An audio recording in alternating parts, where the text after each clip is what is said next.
Tahimik lang yan. Pagka, ano yun eh, aasarin mo ng aasarin, ginagalit ng mga ensimada vlogger. Tandaan nyo ito yung mga ensimada vlogger na yan, bayad ho yan. Yang mga yan, bayad ho yan para banatan si BP Sara Duterte. Yan ay na-establish na natin. Na-establish na natin yan kay Makagago, doon sa bungal na nagre-recruit. Kaya sigurado tayo, yung mga ensimada vloggers na yan, lahat yan, bayaran yan. Bayaran yan para lang siraan si BP Sara Duterte. Kaya nga hinihingi nila lagi ang panig ni BP Sara Duterte. Alam nyo kung bakit? Alam nyo kung bakit? Kasi wala silang content. Importante yung content sa kanila kasi siyempre baka mamaya anak ng tutsa bumawi itong nagbabayad sa amin kasi kailangan namin tirahin si BP Sara Duterte hook by crook o by crook hook. Kailangan namin tirahin si BP Sara Duterte kasi yan ang dahilan kaya kami binabayaran. Tama, mali? Kaya lagi silang para silang mga vulture. Alam mo yung vulture? Yung nakaabang na magkamali ka ng konti, basta may sabihin ka, yayariin ka namin. Ganun sila. Yung mga ensimada vlogger na yan, di ba? So, kita mo naman, tahimik si BP Sara Duterte. Biglang nagsalita lang, simple-simple lang ng salita niya. Ginawa na ng istorya ng lahat ng ensimada vlogger. Matik. Alam mo, ito magtataka ka. Dati, puring-puri sila dito. Mga animal yan eh. Ginamit yan si BP Sara Duterte para mai-promote yung kanilang presidente. Anong katunayan yan, Banat Bay?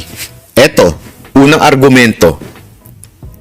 2022 campaign. Every time na nagsasalita si Pangulong Duterte na merong isang kandidato na ganito. Tapos, siyempre, mga tao, common sense naman kung sino yung kandidato na yun. Alam na ng lahat yun. Di ba? Sabihin nila, si Marcos, bla bla bla. Etong mga ensimada vlogger, ano ang panangga nila? Kung yan, bakit yung anak niya kasama si Bongbong Marcos? Tama, mali? Di ba?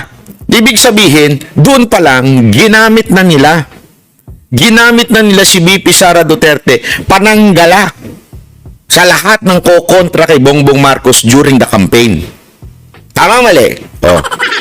Yeah? Yung palang proof na every time na binabanatan ni BP Sara ni Pangulong Duterte o di kaya ng mga supporter ni Pangulong Duterte si Bongbong Marcos. Alam mo, sabi nila, ganito, kung gano'n, bakit yung anak niya nandito? Tingnan mo na. Doon pa lang, simpleng-simple. Ginamit na talaga nila si BP Sara Duterte panangga dito sa mga tumututol kay Bongbong Marcos during the campaign. Naintindihan nyo na? Di ba? So, doon pa lang, kitang-kita mo na manggagamit itong mga ensimada vlogger. Puring-puri sila noon eh.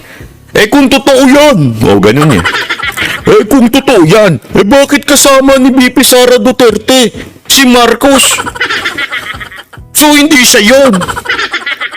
Todo sila pagtatanggol dito kay Bongbong Marcos eh.